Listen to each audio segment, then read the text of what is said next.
Hello friends, एक बार फिर से स्वागत है आपका हमारे YouTube channel Sikar study point पर। दोस्तों, आज के इस वीडियो में बात करने वाले हैं 30 महत्वपूर्ण क्वेश्चनों की। इसमें से जो सबसे ज़्यादा प्रश्न देखने को मिलेंगे वो रहेंगे उत्तराखंड के, लगभग 17 से 18% रहेंगे उत्तराखंड के, 5 से 6% रहेंगे हिंदी के, और जो बाकी बचे वो रहेंगे जीके के क्वेश्चन। तो आप वीडियो को अंत तक जरूर देखिएगा और 30 में से आपका स्कोर कितना रहा ये कमेंट बॉक्स में जरूर बताएगा। ये जो स्क्रीन पर क्वेश्चन आप देख रहे हैं इसका सही जवाब आपको कमेंट बॉक्स में बताना है। इसके बाद बात करेंगे जो कल का प्रश्न था उसकी। दोस्तों, वीडियो को अंत तक जरूर देखिएगा अपने फ़ायदे के लिए। मेरे लिए लाइक शेयर कमेंट ये उतना ज़रूरी नहीं है, तो आप अपने फ़ायदे के लिए इस वीडियो को अंत तक जरूर देखिएगा। प्रश्न है, 15 अगस्त 1947 को कौन भारतीय राष्ट्रीय कांग्रेस का अध्यक्ष था? इनमें से आपको बताना है, यानी कि स्वतंत्रता के समय या आज़ादी के समय, उस समय इस तरह से भी कह सकते हैं। राजेंद्र प्रसाद, JL नेहरू, जवाहरलाल नेहरू, सरदार वल्लभ भाई पटेल या फिर JB कृपलानी। तो इसका सही जवाब आपको बताना है। अब बात करते हैं जो कल का प्रश्न था उसकी। कल का प्रश्न था, बद्रीनाथ मंदिर के निर्माण के लिए किस कत्यूरी शासक ने भूमि दान दी थी? तो ललित सुरदेव ने, लगभग सभी ने ललित सुरदेव। तो बद्रीनाथ मंदिर के लिए जो भूमि निर्माण के लिए, मंदिर के निर्माण के लिए जो भूमि दान दी थी, कत्यूरी शासक वैसे भी एक दो ऑप्शन में चंद के थे, तो चंद तो वैसे भी आपने हटा दिया होगा, पर जो उसका सही उत्तर हो जाएगा ललित सुरदेव ने। जो बद्रीनाथ मंदिर जो कि कहाँ स्थित है, चमोली में स्थित है, अलकनंदा के तट पर। अब बात करते हैं आज के इंपोर्टेंट क्वेश्चनों की। आज का हमारा पहला प्रश्न है, राज्यपाल में कौन सी संज्ञा है? आपको बताना है राज्यपाल में कौन सी संज्ञा है, व्यक्तिवाचक और भाववाचक, जातिवाचक या समूहवाचक। अब राज्यपाल कोई समूह तो है नहीं, इस तरह का भाव भी नहीं है, व्यक्ति में भी जिन्होंने किया वो तो गलत हो जाएंगे। इसका सही उत्तर हो जाएगा राज्यपाल। राज्यपालों की एक जाति होती है, जैसे कि भारत के जितने भी राज्यपाल हैं तो राज्यपालों की एक जाति है।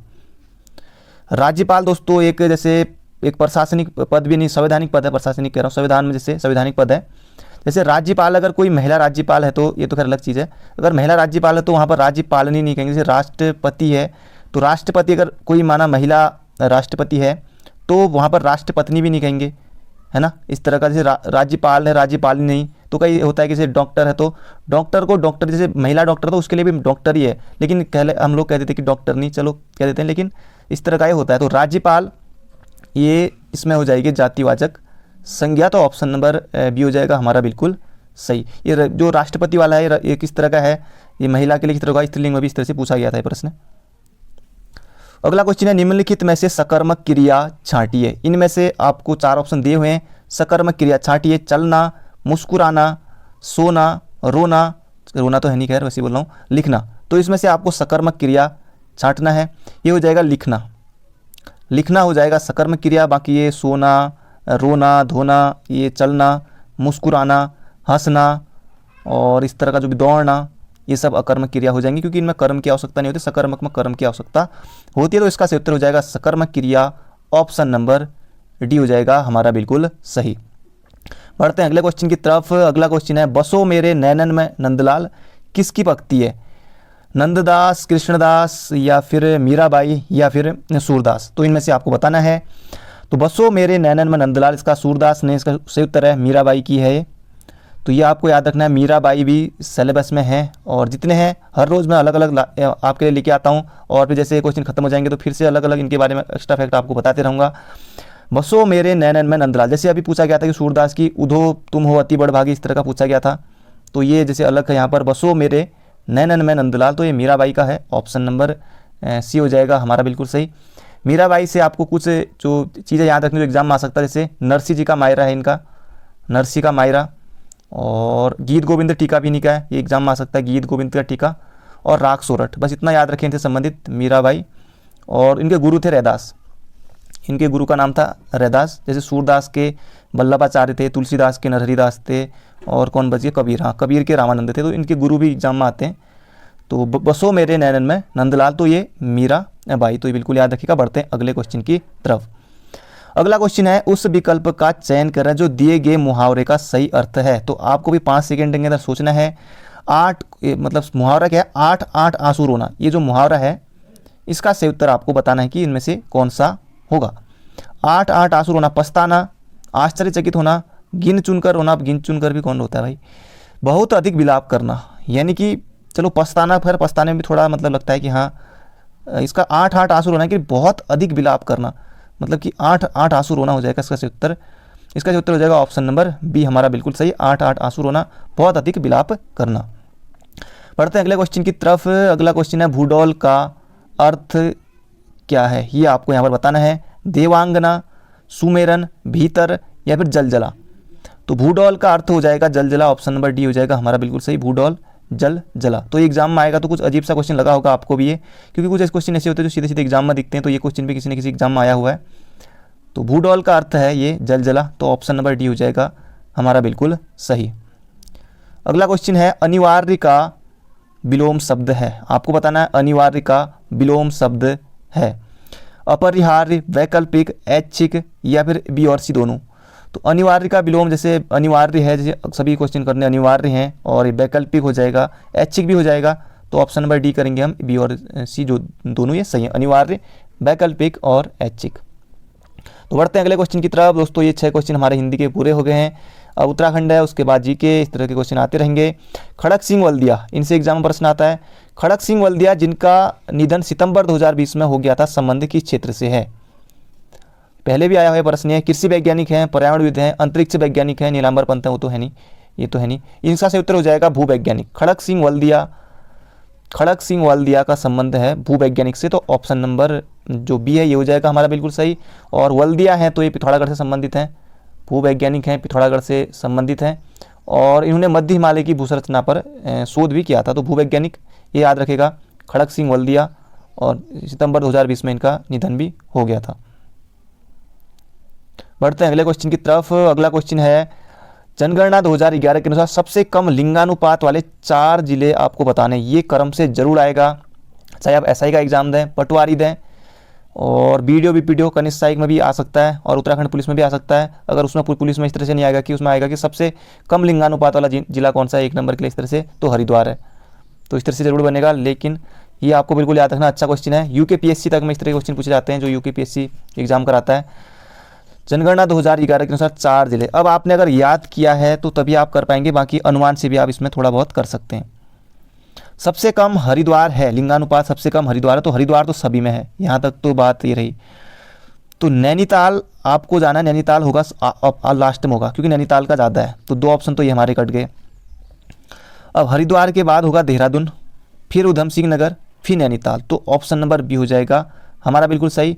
हरिद्वार का है लगभग 880 के आसपास है, और देहरादून का 902 है, और बाकी उधम सिंह नगर का भी है, लेकिन इसका भी, नैनीताल का भी, लेकिन ये क्रम सही है, ऑप्शन नंबर बी। हरिद्वार का 880 है और देहरादून का 902 है, ये 2 तो ये आप बिल्कुल याद रखिएगा। और सबसे ज़्यादा लिंगानुपात वाला जिला कौन सा है, उनका क्रम भी आपको बता दो, अल्मोड़ा 1139। ये भी सीधे सीधे पूछा गया था कि अल्मोड़ा का लिंगानुपात 1139 क्योंकि सबसे ज़्यादा है। उसके बाद आता है अपना जो दूसरा जिला है रुद्रप्रयाग है। रुद्रप्रयाग के बाद आ जाएगा पौड़ी, फिर उसके बाद आ जाएगा बागेश्वर। तो इस तरह से है, तो ये भी आपको बिल्कुल याद रखना है। ये सबसे कम लिंगानुपात वाले बता दिए मैंने, ज़्यादा भी आपको बता दिए, तो इसका सूत्र हो जाएगा हरिद्वार, देहरादून, उधम सिंह नगर, नैनीताल। निश्चित रूप से जनसंख्या से प्रश्न एग्जाम में आएगा, तो इन्हें आप याद कर लीजिएगा। बढ़ते हैं अगले क्वेश्चन की तरफ। ये आपने सभी लिख लिया होगा, क्योंकि इस तरह से अभी आपने पढ़ा, अभी वीडियो सुना, कुछ टाइम के लिए याद रहेगा, लेकिन फिर अगर रिवीजन नहीं रहेगा तो फिर आप भूल जाएंगे। अगला क्वेश्चन है, जैसे रिवीजन को कहा जाता है कि आप रिवीजन करेंगे तो रिवीजन एक ओटीपी की तरह होता है, जैसे करते रहेंगे तो 1 टाइम पासवर्ड ओटीपी। निम्नलिखित में से कौन एक सिनेमेटोग्राफी विधा के कलाकार थे, ये आपको यहाँ पर बताना है। यशोधर मठपाल, नरेंद्र सिंह नेगी, ये तो खैर आप भली बातें जानते हैं। जुबिन नौटियाल, इन्हें भी आप भली बातें जानते होंगे। नारायण सिंह थापा, तो 2 ऑप्शन थे आपके इसी कट गए। इसका से उत्तर हो जाएगा यशोधर मठपाल के बारे में भी नहीं, इसका से उत्तर हो जाएगा नारायण सिंह थापा, कहीं भी धामी भी मिलेगा। और इनकी डिब्रूगढ़ की बाढ़, इनकी जो डॉक्यूमेंट्री डिब्रूगढ़ की बाढ़, जो डिब्रूगढ़ जो है असम में है डिब्रूगढ़, और डिब्रूगढ़ की बाढ़ इनकी एक डॉक्यूमेंट्री के और सिनेमेटोग्राफी का इन्होंने कोर्स किया था, तो उसके लिए जाना जाता है इनको, पिथौरागढ़ से संबंधित हैं। Narayan Singh Thapa, option number D हो जाएगा हमारा बिल्कुल सही। यशोधर मठपाल कुमाऊं की चित्रकला, और यशोधर मठपाल उत्तराखंड का वेद व्यास कहा जाता है इनको। और फड़कानौली और पेटसाल, जैसे फड़कानौली की 85 में, पेटसाल की 1989 में। लोक संस्कृति संग्रहालय जो कि कहाँ है, कुटानी में है, तो वो सब यशोधर मठपाल से जुड़ा हुआ है। अगला क्वेश्चन है, उत्तराखंड के किस पर्यावरणविद ने प्रथम बार सर्वोच्च न्यायालय में पर्यावरण के मुद्दे पर याचिका दायर की थी? माधव आशीष, कल्याण सिंह रावत, अवधेश कौशल, चंडी प्रसाद भट्ट। अब ये तो सभी के सभी पर्यावरणविद हैं, जो ज़्यादा नाम आपने सुना होगा, जैसे चंडी प्रसाद भट्ट, कल्याण सिंह रावत। इसका सही उत्तर हो जाएगा अवधेश कौशल। इन्होंने सर्वोच्च न्यायालय में पर्यावरण के मुद्दे पर रीट यानी कि रीट याचिका दायर की थी। और अवधेश कौशल को खनन माफियों से, खान माफियों से लोहा लेने के लिए जाना जाता है। और इन्होंने 1983 के आसपास जो देहरादून मसूरी क्षेत्र में खनन पर प्रतिबंध लगाया था और रीट भी इन्होंने दायर की थी। तो इसका उत्तर हो जाएगा अवधेश कौशल, ऑप्शन नंबर डी। बढ़ते हैं अगले क्वेश्चन की तरफ। अगला क्वेश्चन है, ये क्वेश्चन भी अच्छा है, मान लीजिए कि एग्जाम में आया हुआ प्रश्न है। नगरीय क्षेत्रों में स्वच्छता को प्रोत्साहित करने हेतु चलाई जा रही निर्मल शहर पुरस्कार योजना की शुरुआत कब हुई? 2009-10, 2011-12, 2010-11, 2012-13। तो ये आपको यहाँ पर बताना है और बिल्कुल अच्छा क्वेश्चन है। तो आप नगरीय स्वच्छता को प्रोत्साहित करने हेतु चलाई जा रही योजना, तो इसे आप छोड़ दीजिए, सिर्फ इतना याद रखिए निर्मल शहर पुरस्कार योजना और डैश करके अभी आप लिख लीजिए 2011 और 12, ऑप्शन नंबर सी। तो इतना ही आप याद कीजिए, बाकी ये कुछ भी परिभाषा एग्जाम में रह सकती है। निर्मल शहर पुरस्कार योजना 2011-12, तो ऑप्शन नंबर सी हो जाएगा बिल्कुल सही। बाकी यहाँ पर देखिए 2012-13, 10-11, ये ऑप्शन भी इस तरह के दे रखे हैं इधर पर यहाँ। तो 2011-12 निर्मल शहर पुरस्कार योजना, अब आपको इतनी बार बता दिया, याद हो गया होगा। अगला क्वेश्चन है, उत्तराखंड का कौन सा स्वतंत्रता संग्राम सेनानी 44 वर्षों तक अखिल भारतीय कांग्रेस पार्टी का सदस्य रहा था? हर्षदेव औली, अनुसुईया प्रसाद बहुगुणा, प्रयाग दत्त पंत, इनका जन्म पिथौरागढ़ में हुआ था, और महावीर त्यागी। तो इसका सही उत्तर ऑप्शन नंबर डी, महावीर त्यागी, जो कि 44 वर्षों तक अखिल भारतीय कांग्रेस कमेटी के सदस्य रहे थे, देहरादून से संबंधित हैं, और इनको देहरादून का सुल्तान भी कहा जाता है। देहरादून का सुल्तान भी कहा जाता है महावीर त्यागी को। तो ऑप्शन नंबर डी हो जाएगा हमारा बिल्कुल सही, देहरादून का सुल्तान महावीर त्यागी 44 वर्षों तक अखिल भारतीय कांग्रेस कमेटी के सदस्य रहे थे।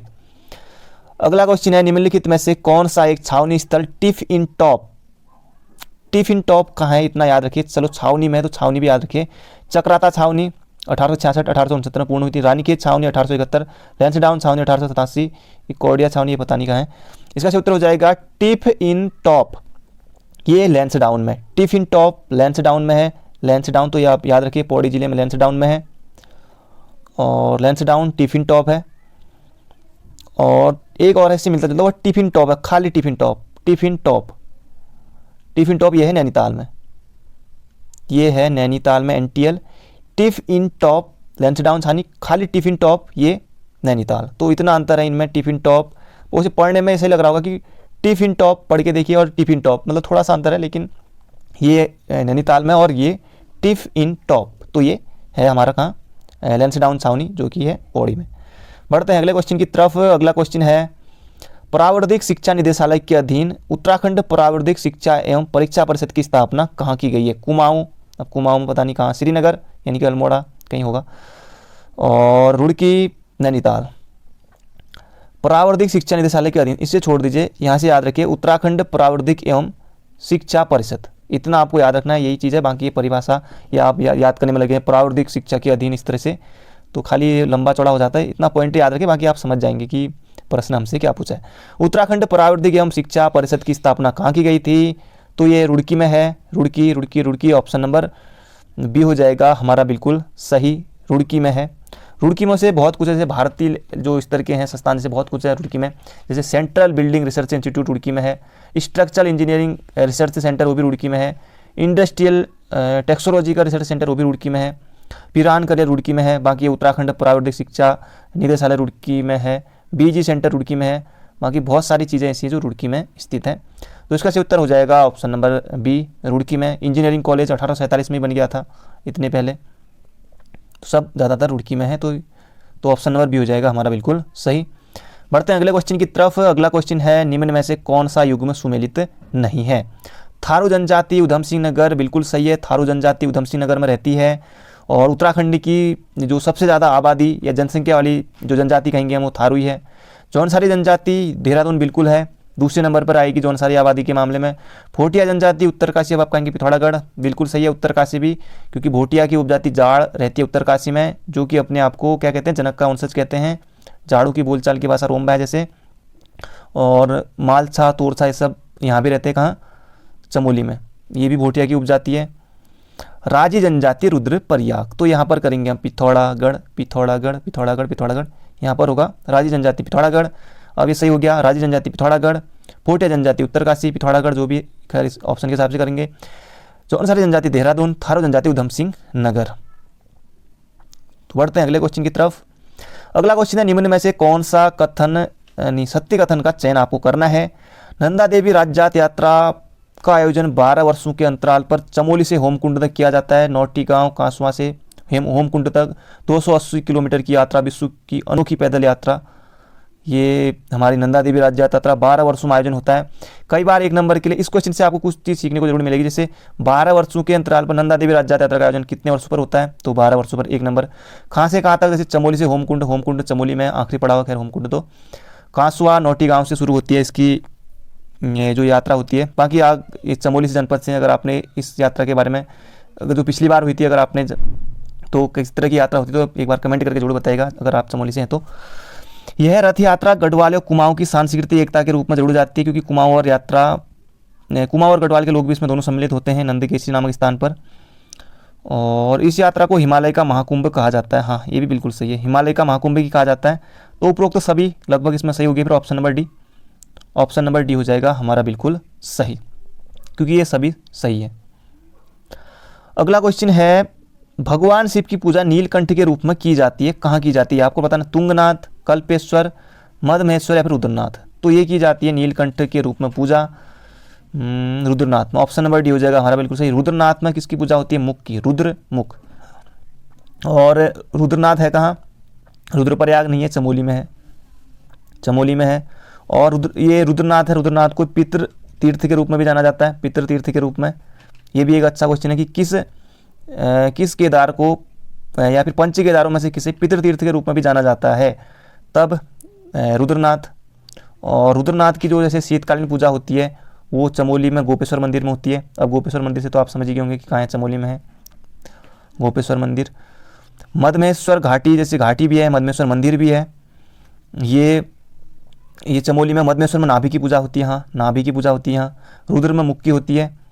कल्पेश्वर यानी कल्प यानी केस समझ लीजिए, केस यानी कि बालू की पूजा होती है। तुंगनाथ में भुजाओं की पूजा होती है, तुंगनाथ में भुजाओं की पूजा होती है।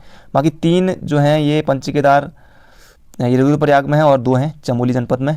तो दोस्तों इसका सही उत्तर हो जाएगा ऑप्शन नंबर डी, रुद्रनाथ। बढ़ते हैं अगले क्वेश्चन की तरफ। अगला क्वेश्चन है निम्नलिखित में से किस नदी को बितिस्ता के नाम से जाना जाता है। अच्छा क्वेश्चन है, बड़े बड़े एग्जाम में आया हुआ है। तिस्ता, झेलम, तुंगभद्रा या फिर भरतपूजा। तो बितिस्ता जाना जाता है झेलम को, ऑप्शन नंबर बी हो जाएगा हमारा बिल्कुल सही। इतना याद रखिए, बितिस्ता और डैश करके लिख लीजिए झेलम, याद हो जाएगा, बितिस्ता झेलम। अगला क्वेश्चन है भारत की स्वर्णिम चतुर्भुज योजना, जो कि स्वर्णिम चतुर्भुज परियोजना जोड़ती है, यानी कि सड़क निर्माण से संबंधित है। ये किसको किसको जोड़ती है, लूसेंट बुक में आसानी से दिया है, अगर आपने पढ़ा तो अच्छे से आप बिल्कुल कर ले जाएंगे। अब ऑप्शन के हिसाब से देखिए, पोरबंदर, ये कहाँ, इस ऑप्शन को उठा दीजिए। श्रीनगर, कानपुर आ गया, झांसी भी नहीं होगा, ये कन्याकुमारी। इसका उत्तर हो जाए दिल्ली, मुंबई, चेन्नई, कोलकाता। तो ये जो बड़े बड़े महानगर हैं इन्हीं को, जैसे दिल्ली, मुंबई, चेन्नई और कोलकाता, तो इन बड़े बड़े नगरों को ही इसमें स्वर्णिम चतुर्भुज योजना में जोड़ा गया। तो ऑप्शन नंबर ए हो जाएगा हमारा बिल्कुल सही। इसमें से भी कौन सा एक, जैसे इस तरह से क्वेश्चन बना था कि ये जो स्वर्णिम चतुर्भुज योजना है कौन सा एक इनमें सुमेलित नहीं है। जैसे कोलकाता दे दिया, चेन्नई दे दिया, मुंबई दे दिया या दिल्ली दे दिया, तो ये तो 3 तो इनमें से रहेंगे, लेकिन एक कोई जैसे कानपुर, कन्याकुमारी, इस तरह से कोई और रह सकता है इसमें से, या कोई भी और ऑप्शन रह सकता है। तो इस तरह से भी एग्जाम पूछा गया था, तो इसका सूत्र हो जाएगा ऑप्शन नंबर ए। बढ़ते हैं अगले क्वेश्चन की तरफ। अगला क्वेश्चन है भारत के किस प्रदेश की सीमाएं तीन देशों क्रमशः नेपाल, भूटान एवं चीन से मिलती है, ये आपको बताना है। अरुणाचल इसलिए गलत हो जाएगा क्योंकि नेपाल के साथ नहीं मिलती है। फिर मेघालय भी, ये भी दूर दूर का हो गया। पश्चिम बंगाल सही है, नेपाल सही है, भूटान, फिर ये चीन के साथ थोड़ा दिक्कत हो गया इसका। तो इसका उत्तर हो जाएगा ऑप्शन नंबर डी। अब जैसे आपने देखा होगा सिक्किम यहाँ पर है, ये लिख दिया मैंने सिक्किम, चलो एस लिख दिया, ये सिक्किम है। और सिक्किम के जैसे ऊपर को हम देखेंगे ना, इधर को सिक्किम है, इधर चीन आता है मैप में, ये मैप के अनुसार बता रहा हूँ, इधर सिक्किम है, इधर चीन हो गया। इधर को हम देखेंगे तो सिक्किम के इधर आ जाएगा नेपाल, और इधर को आ जाएगा कौन, ये भूटान। तो ये इस तरह से है, तो ये बिल्कुल याद रखिएगा। इधर सिक्किम हो गया, इस लिखा है मैंने, चीन, नेपाल और भूटान। तो इस तरह से भी एग्जाम में प्रश्न आते हैं, तो इसका उत्तर हो जाएगा सिक्किम, तो ये बिल्कुल याद रखिएगा। अगला क्वेश्चन है पंचायती राज से संबंधित निम्न कथनों में से कौन सा कथन सही नहीं है। अब आप क्वेश्चन बड़ा है करके इस तरह से घबराइए मत, बिल्कुल आसान क्वेश्चन है ये, क्योंकि आप बिल्कुल आसानी से पहचान लेंगे। कुछ दिन पहले एक क्वेश्चन आया था कि पंचायती राज से, उससे अगर आपने देखा होगा तो वीडियो, तो आप आसानी से बिल्कुल इसे कर ले जाएंगे। पंचायती राज से संबंधित कथनों में से कौन सा सही नहीं है। पंचायती राज व्यवस्था पंचायत व्यवस्था भारतीय ग्रामीण जीवन युगों से एक अभिन्न अंग है, बिल्कुल है। 73वां संविधान संशोधन 15 अगस्त 1993 को। अब आप देखिए, परसों जो क्वेश्चन आया था कि भारत में पंचायती राज कब लागू हुआ, प्रभावी हुआ, तो 24 अप्रैल 1993, तो 24 अप्रैल को हुआ था, लेकिन ना कि 15 अगस्त को। तो आपने इसी से पहचान लिया होगा, क्योंकि आप देखिए कि बड़ा क्वेश्चन है, लग रहा होगा कि टफ पूछा है जब एग्जाम में आता है, लेकिन आपने बिल्कुल आसानी से पहचान लिया, क्योंकि इसका सही उत्तर हो जाएगा ये वाला बी वाला। बाकी यह है एक त्रिस्तरीय जैविक रूप से जुड़ी संरचना, बिल्कुल है त्रिस्तरीय पंचायती राज व्यवस्था में जैसे, और भारतीय संविधान का अनुच्छेद 243 जी उसके महत्व को बढ़ाता है, तो ये भी बिल्कुल सही हो जाएगा। तो बाकी जो गलत था इसमें यही था कि 73वां संविधान संशोधन 15 अगस्त ना होकर के यहाँ पर हो जाएगा 24 अप्रैल। तो यही आपने बिल्कुल आसानी से पहचान लिया होगा। पढ़ते हैं अगले क्वेश्चन की तरफ। अगला क्वेश्चन है अटल पेंशन योजना लाई गई, यह अटल पेंशन योजना कब लागू हुई, तो ये आपको बताना है। 10 मई 2015, 9 मई 2016।